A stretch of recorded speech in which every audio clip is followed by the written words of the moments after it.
gunman who went on a shooting spree. Jared Loughner is already accused of attempting to murder US Congresswoman Gabrielle Giffords. The 22-year-old faces the death penalty if convicted of killing 6 people and wounding 13 in Tucson 2 months ago. In California, a protest by the right-wing Tea Party movement has provoked an outcry from the Muslim community. A speaker at the fundraising event outraged conservatives. Their reaction frightened and appalled people at the charity event. Rob Reynolds has a story from Yorba Linda in California's Orange County. Anti-Muslim protesters hurl insults and abuse at people attending an Islamic charity fundraiser in Yorba Linda, California. The February 13th incident is seen by area Muslims as new and disturbing evidence of Islamophobia among some sections in America's right-wing Tea Party movement. Shahid Hussein took his family to the charity event. This is the first time in America I get scared for my children. They're saying go back home and get out of our country and all that. It makes me feel that I don't belong here, and I'm not wanted. What was perhaps most disturbing for the people who were here that night was learning that an elected public official at the protest rally appeared to be calling for violence against Muslims. I don't even care if you think I'm crazy anymore. That's Deborah Pauly, a Republican and member of the nearby Villa Park City Council. I know quite a few Marines who will be very happy to help these terrorists to an early meeting in paradise. Conservative Tea Party activists who organized the protest say it was meant to condemn the presence of speakers at the fundraiser, including Siraj Wahhaj.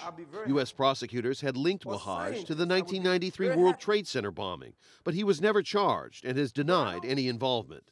We are here to declare that radical Islam, Sharia, is not welcome in our communities. Lugo and others at the rally have tried to distance themselves from the more outspoken protesters. None of the organizers knew who any of them were. 25-year-old Maheen Siddiqui attended the fundraiser. It was really scary because at one point they started banging on the windows when people were praying, banging the walls with their shoes. But she says she and others in the community will not be intimidated. Just because I'm a Muslim doesn't make me any less American.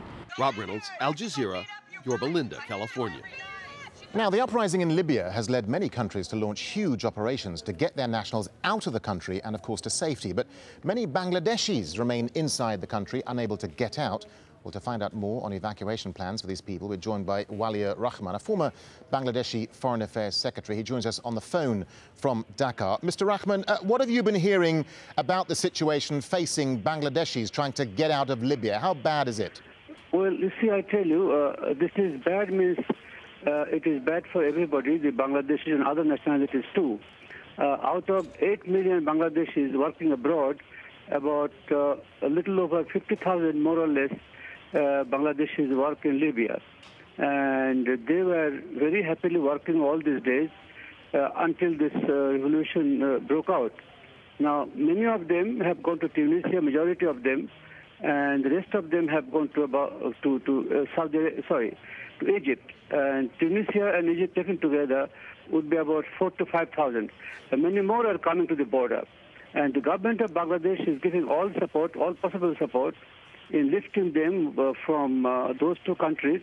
And also, they are considering situation, depending on the situation, developing situation in Libya, whether other possibilities should be explored. Okay. That is by ship or going to Benghazi or whatever. Okay, you say that. Okay, all right, but you say the government. Yes, you say the government of Bangladesh is offering support. But what sort of support is it offering those Bangladeshis trying to get out? We have embassy in Cairo, and also we have embassy in Tunisia, being looked after from Rome actually at this moment. So they are in place to support our people in collaboration with UNICEF and also the World Refugee Organization, UNHCR. So UNHCR is helping them, and our colleagues, Bangladeshi embassy people, are also helping them. So why is it taken so long for the Bangladeshi government to get into action to help these people? Well, I tell you because we thought that situation will calm down but then as soon as we realized that no, it is not going to come down soon, or anytime soon, then the government of Sheikh Hasina has been trying its level best to get them out as soon as possible and give them all kinds of support. All right, Mr. Rahman, thank you very much indeed for talking to us. Thank you, you're most welcome.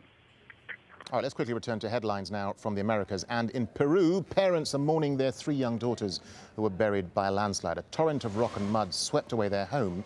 Heavy rain triggered the disaster in the northern town of Moyobamba. 3 other people died and several others are missing. And in Bolivia, people made homeless by mudslides last week remain in makeshift accommodation. The worst natural disaster in the capital, La Paz, killed at least 50 people. Thousands were forced to flee as buildings collapsed across 7 districts. Let's catch up on the global weather now. Everton Fox is here. Everton, lots of flooding and mudslides in South America. What's the latest? Why is this happening? Well, the latest, I'm pleased to say, the heaviest rains edged a little further northwards and westwards. I mean, there is a hint of La Nina being responsible for what has been an incredibly wet, rainy season. No less than 9 countries in South America have had flooding over the last 3 months. So we have seen staggering amounts of rainfall week after week of really heavy rain, leading to the flash flooding and also the mudslides as the saturated ground sees more and more heavy showers. As I said, over the next couple of days, the heaviest rains moving a little further northwards and eastwards.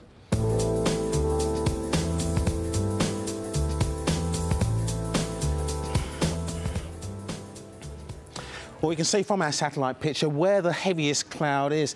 It is now just to the north of Rio de Janeiro, north of Sao Paulo, and it is continuing to just edge a little further northwards over the next couple of days.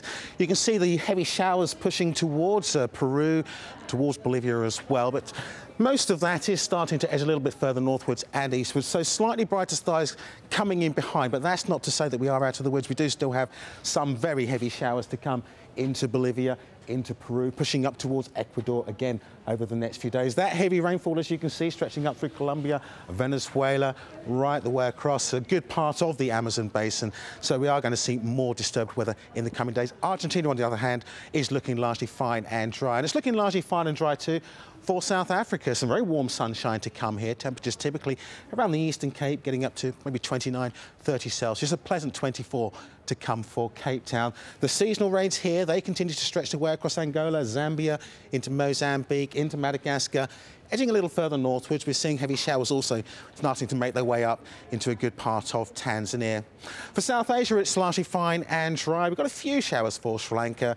Further north, more sleet and snow for the far north of India.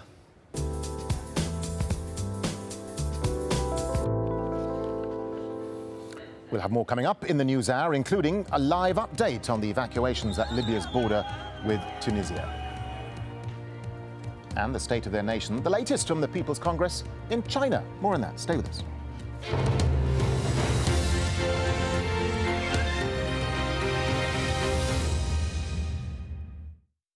Leaders are remembered, be they loved or feared.